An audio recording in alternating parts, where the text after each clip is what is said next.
Assalamualaikum warahmatullahi wabarakatuh. Perkenalkan, nama saya Ramita Rusyani. Saya dari kelas BSA 2 dengan NIM 224104030004. Tujuan dari dibuatnya video ini ialah untuk UTS Fikih Lughoh yang diampu oleh Bu Eni Zulfa Hidayah, SSMPD. Baik, di sini saya akan mempresentasikan terkait pengertian fikih lughoh dan sejarah fikih lughoh, perbedaan fikih lughoh dan ilmu lughoh, kemudian terkait materi seputar bahasa fushah dan amiyah. Untuk yang pertama ialah fikih lughoh dilihat dari katanya itu terdiri dari dua kata, yakni fikih dan lughoh. Yang mana secara etimologi, fikih sendiri berarti memahami secara mendalam, sedangkan lughoh berarti bahasa. Jadi secara terminologi, fikih lughoh ialah hukum-hukum atau kaidah-kaidah bahasa dari masa pertumbuhan hingga masa yang dia lalui.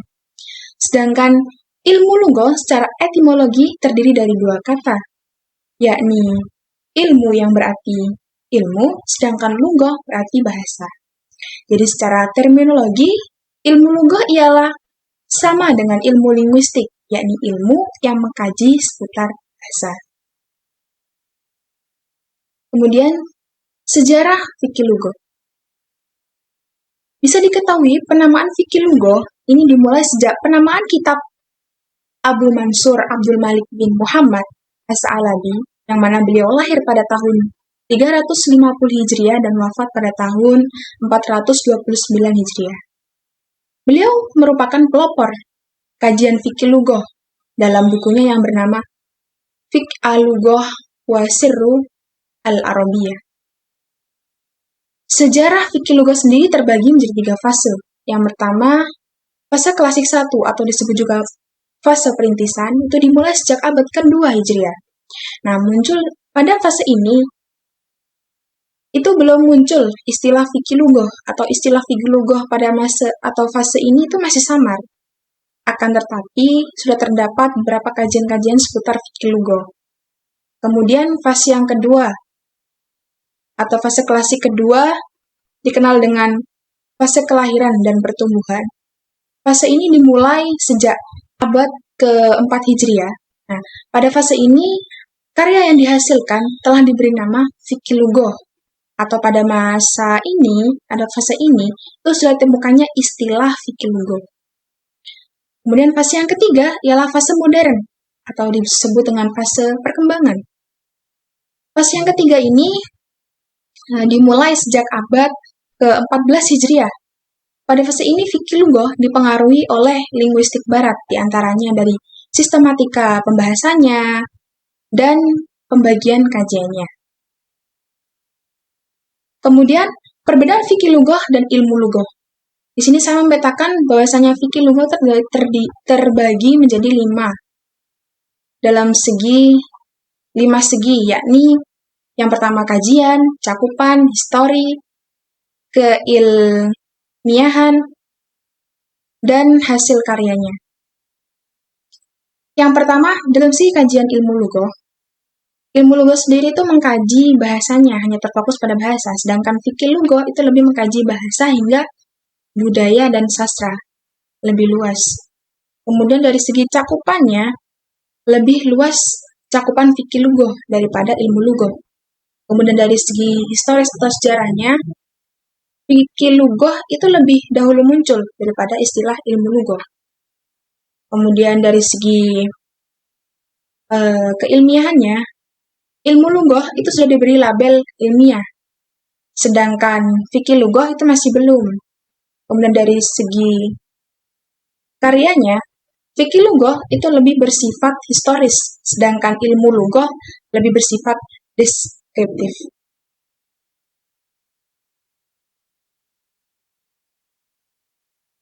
Nah, poin yang ketiga ialah menjelaskan terkait penjelasan bahasa Arab Fushah dan Amiyah.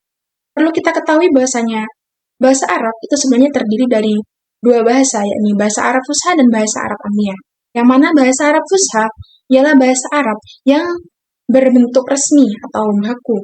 Nah, bahasa ini biasanya ada pada Al-Quran, media atau situs-situs yang berbau resmi, penggubahan puisi. Dalam artian suatu syair yang dijadikan lagu. Kemudian bisa juga penulisan prosa dan komunikasi formal.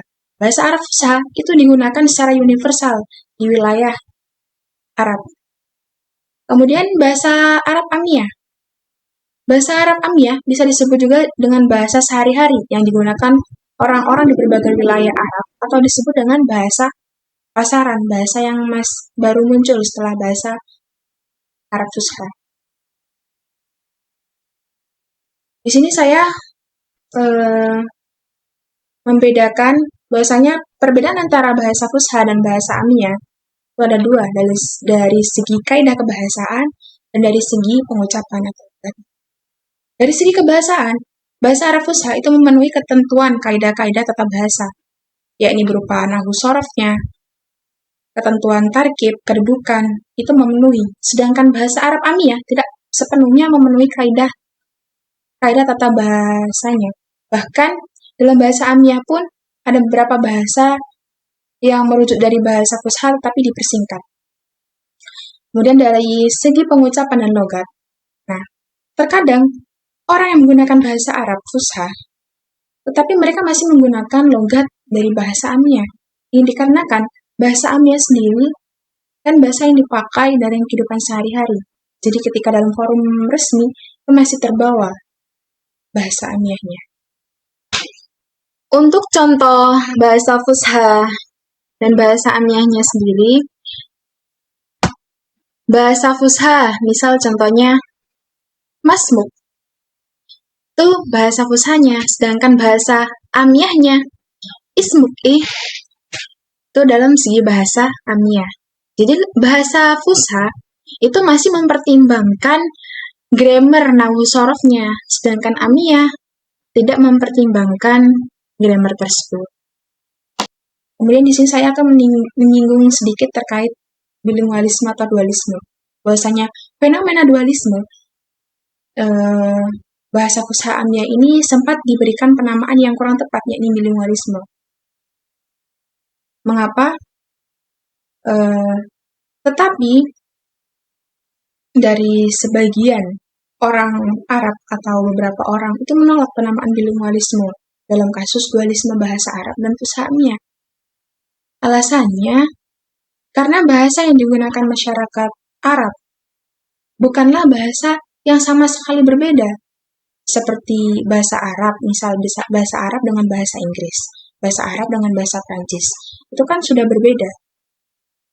Tetapi di sini bahasa Arab Fusha dan bahasa Arab Amiyah itu sebenarnya berasal dari satu induk bahasa.